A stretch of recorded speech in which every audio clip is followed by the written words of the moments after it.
I really appreciate you joining me tonight. And news broke yesterday that Spanish authorities said that John Mcafee, the antivirus pioneer, had been found dead in his Spanish cell shortly after they'd approved his extradition to the United States for tax evasion and fraud charges.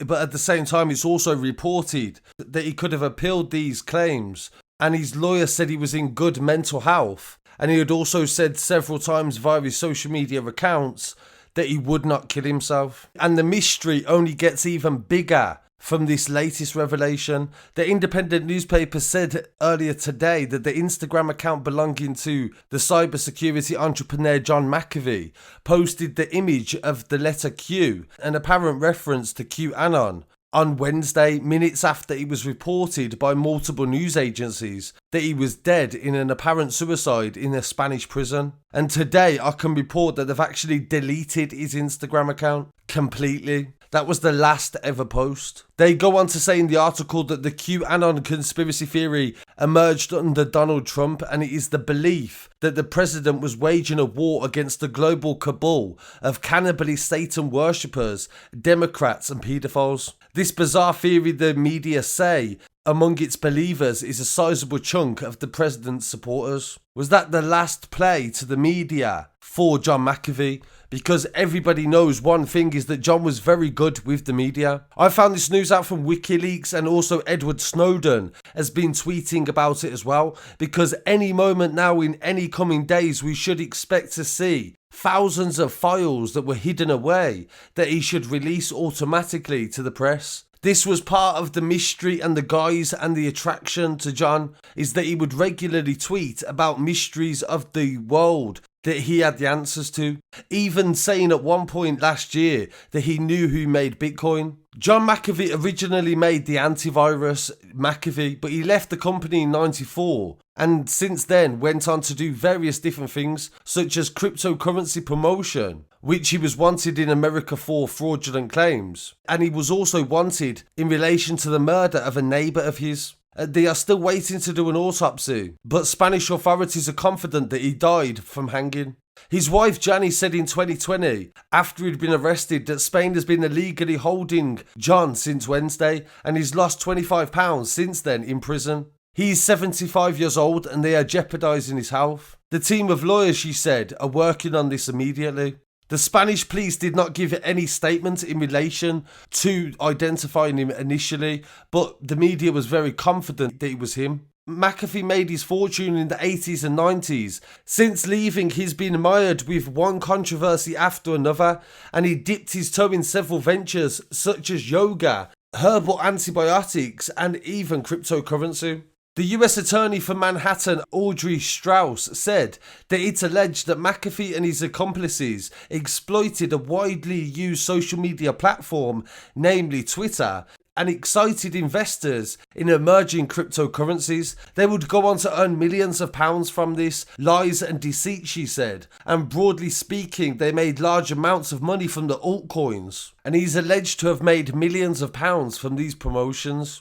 He even went on to try to launch his own exchange as well, called the DEX Exchange, which he said was completely decentralised. In 2012, when he was living in Belize, Mcafee was accused of murder of one of his neighbours who was found dead, shot in the head, after recent disagreements over the 15 dogs that John kept on his property. As I said earlier, he's had a lot of media coverage, and he loves to work with the media, and he did a lot of interviews with Vice and also Wired. He did a documentary as well with Nanette Bernstein and laid out the case against Mcafee, who was able to escape from Belize and avoid any repercussions in relation to the murder of his neighbour. This makes you question why he was so trusted when he come into the crypto world.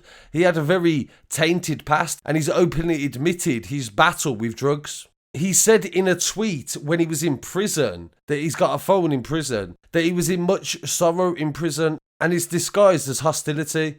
The sorrow is visible in the angry faces. I'm old and content with food and a bed, but for young people in prison, this is horror, a reflection of the minds of those who conceived them. Since he left Mcafee, he spent his days talking about how tech companies spy on people. That is where I believe he got his support from Edward Snowden.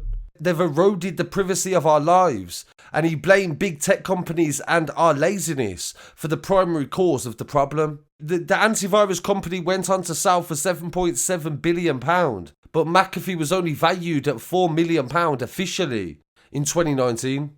Mcafee spent a long time in the jungle, and this is the basis of a film they've been trying to make for several years. I'm sure they will make it in the future because what he got up to there was definitely bizarre. He became a vigilante and also dated very young girls as well, as young as 16 years old. And this was documented heavily in his Wired interview. When John lost a lot of his properties during the 2008 crash and moved to Belize, he openly spoke about this in interviews as well. And he said to Wired magazine at the time that he was very excited to be starting again in Belize. Did I murder my neighbor in Belize? And he was working with a world famous researcher and invested a lot of money into herbal antibiotics to form a new field of antibiotics in that area. A Florida court actually issued a £25 million compensation to the family of a man who died on a sand surfing business that he'd created. He had somebody that was operating it that wasn't even qualified to fly hovercrafts. He spoke in other interviews as well about his childhood and that his father was a heavy drinker and he was actually born in Britain in Gloucester, but his father was American, his mother was British, and his father killed himself when he was 15. In one of his final tweets on his social media, he says the US believe I've hidden crypto. I wish I did, but it's dissolved in many hands of Team Mcafee. Your belief is not required, he said in brackets, and my remaining assets are all that are seized. My friends evaporated through fear of association. Yet I regret nothing. He's even written memoirs, and on our website I've given links to them as well. He speaks about travelling to Nepal, and he's definitely had a very interesting life. Most of John's problems stemmed from tax and also fraud, but he's also quoted as saying that he didn't believe in tax. He tried to become the leader of the Libertarian Party in 2016 and run for president, and he was going to actually stop all income tax. The American government say that he didn't pay tax for 4 years, but he openly admits it as well, so it's not really a secret. So this is just a brief look at this breaking news and so many layers that are developing to this story already, and to try to make some sense of it as well. I really want to hear what people have to say, and feel free to provide any sources for your understanding of this situation and anything that you think may be ridiculous and something that you may need to look at. So I really appreciate you joining me today. Please don't forget to like, comment, share and subscribe. Check out our website as well as Scarcity Studios. I'll be back again very shortly with some more news. Peace.